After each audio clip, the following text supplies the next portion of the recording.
When we think about what it is that defines modern approaches to reward system design, the key feature that stands out over the past 20 years really has been this desire for the reward system to be strategic in some way, that it responds to the needs of the organisation, that it provides some added value to the way that the organisation functions, to assist the organisation to achieve its broader strategic aims, as opposed to just being some administrative or backroom activity, which it might often have been seen as for the preceding period of time that organisations have operated pay systems, where it was just simply a feature of doing business. It was just a thing that organisations had to do. It was just an opportunity cost.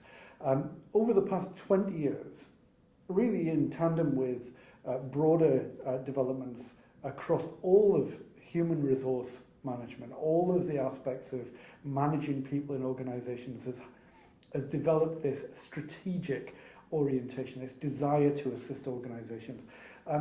This has been a key feature of the development of reward systems, at least in theory. Whether that translates into practice is another question, but the key intellectual impetus, the key theoretical direction of what rewards are for and what they're supposed to do has all focused around this desire to provide some strategic assistance, to be of strategic relevance to organisations. So this developed along with through the work of Edward Lawler, and then became operationalized in a kind of accessible way by writers like Schuster and Zingheim. And there have been various ways in which writers have attempted to articulate this strategic intention. But it tends to boil down to a kind of handful of different areas of emphasis. The first one being, what is it that we need in an organisation? What is it that we need people to do in our organisation? What kind of employees do we want? What behaviours do we require in order for the organisation to effectively fulfil their objectives? If an organisation is trying to do X, then what does X imply in terms of what people we need and what those people should be doing within the organisation? Which then leads on to the question of, how do we get those people? How do we find them? How do we attract them? How do we keep them in our organisation?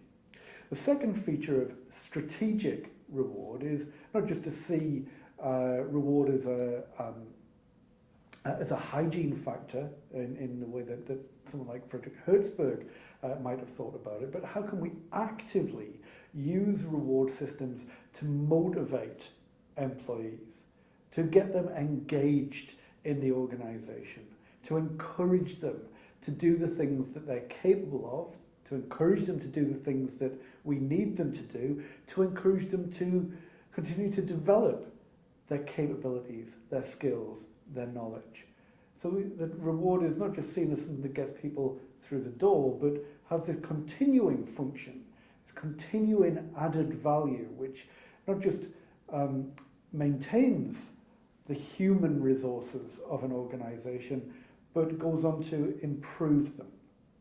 The third feature is something which it resonates with the relatively recent history of the management of people, which is the anticipated need not just to build an organisation, to have it function in a certain way, to have certain features, but to be part of the culture of the organisation.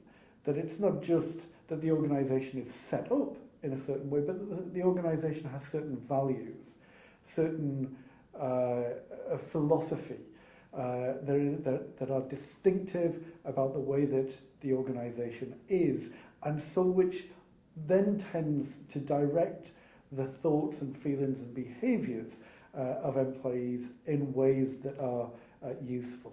So how can we use rewards to build that kind of culture, How can we use rewards to reinforce the kind of structural orientations of the organisation so that we understand implicitly by the way that we are rewarded, and which therefore direct our thinking and the way that we understand the reality of organisations, but how does that encourage and reinforce ways of thinking, ways of behaving, understanding the relationships within the organisation in ways that's helpful to assist employees to interact effectively with each other. And the fourth broad approach is to understand how we can use rewards in ways that is sensitive to strategic constraints that the organisation faces, whether that's product market situation, the financial strength of an organisation, the labour market demands, the changing dynamics of all of those contexts in which organisations have to interact, that reward systems become part of that response mechanism, that they're part of the flexibility of an organisation as opposed to being simply a rigid, fixed cost that organisations have to meet on an ongoing basis. And so the desire for additional strategic usefulness of rewards goes hand in hand with the desire for rewards to become more flexible for organisations. Now, of course, this last point in particular is controversial because it implies, and it's a very clear implication, it's not particularly subtle, that rewards are seen as something that will change depending upon the circumstances in which an organisation finds itself. Now, this in turn means that organisations will seek to offset some of the risks that they might have traditionally held exclusively as part of being an employer onto employees.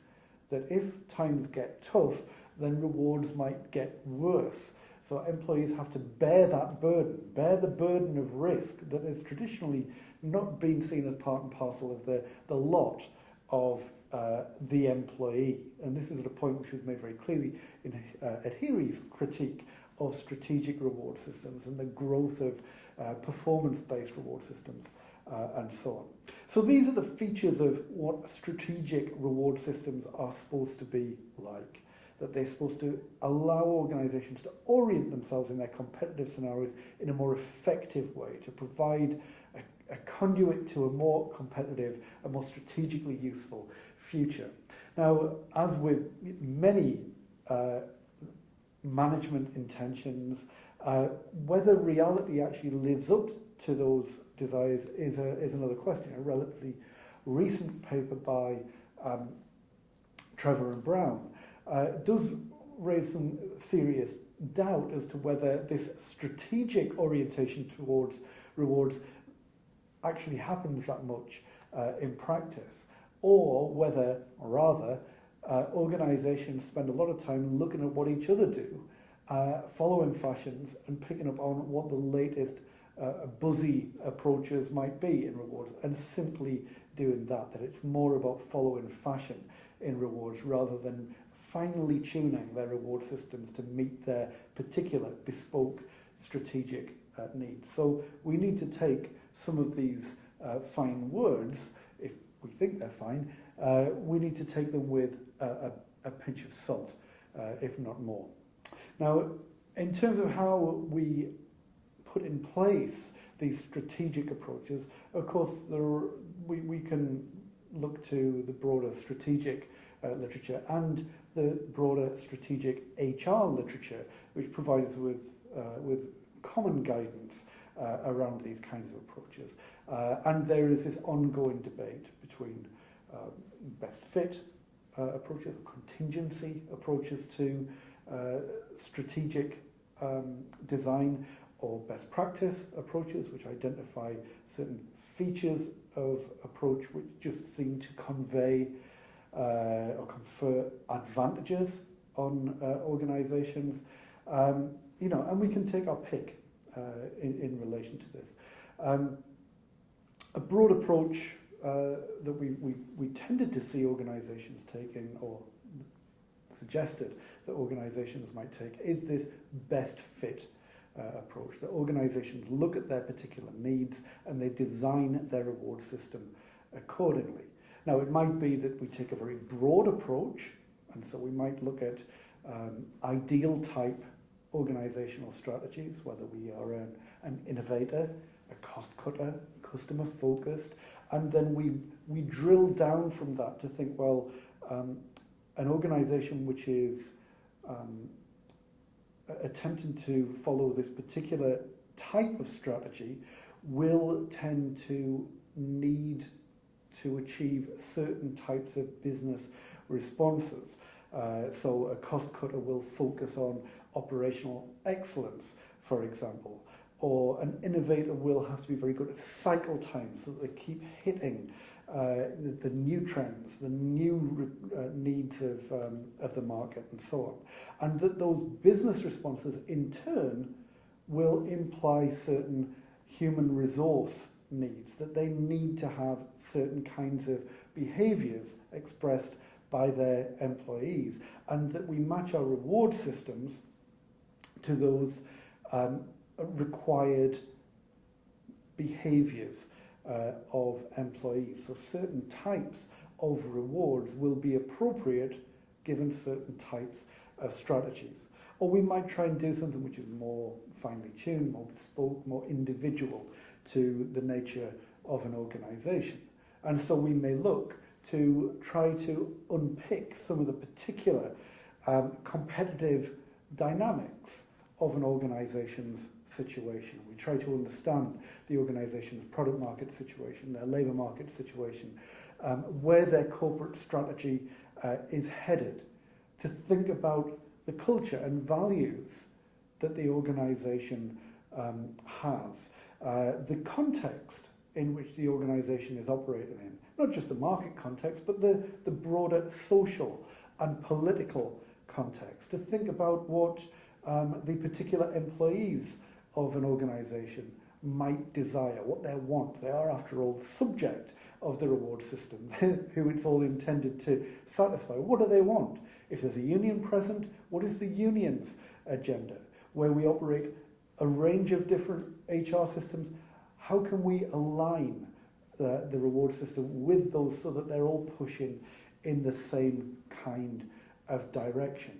So we're looking to understand, to analyse the particular circumstances of an organisation's strategic situation, and to unpick all of those and then think, well, how do we put in place a reward system which complements that situation? How can we identify what behaviours will be encouraged by particular kinds of rewards that are congruent with the circumstances that the organisation finds itself in? And by doing that, we start off broad. We think about our broad objectives for the organisation's reward strategy. What things can it do? What things can it help with? And then we need to think, well, if that's what we want the reward system as a whole to do, how can we make sure that those things are achieved within the reward system? Because the reward system is made up of lots of different individual reward mechanisms and reward practices and policies and so on. So we need to dig a little deeper, and we think, well, most reward systems will have some mechanism to determine who should be the most important people in the system and who are the least important people in the system. A system of alignment, as George Milkovich refers to it as. So how can we translate our broad objectives for the reward system through strategic decisions about how we do alignment? Which jobs should go at the top? Should we be even thinking about jobs as the basis for how we create a hierarchy in our reward structure? Should we be looking at skills or knowledge or competence or whatever that might be? So how do we align people within our system? How do we make decisions about how competitive we want our rewards to be compared to other people that we are competing with in our product markets and within our labour markets? So How do we make that kind of decision? How can we make that decision in a way which complements the broader strategic thrust that the organisation is attempting to make?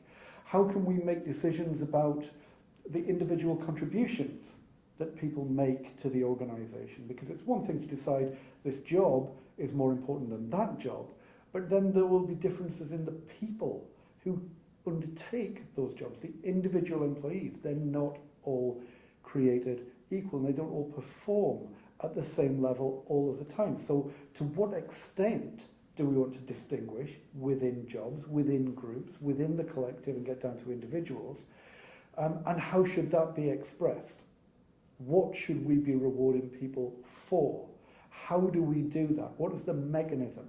How can we put that into practice? What are the policy arrangements and all of those kinds of things? So big strategic reward policy decisions that we trace back through, and hopefully that takes us in a fairly coherent and straightforward way back to where the organisation is trying to get to in a broader corporate strategy sense, and that we can see the linkages so that it all adds together and it all reinforces the kinds of outcomes that we're trying to achieve, so that our rewards add competitive strategic value to the organisation.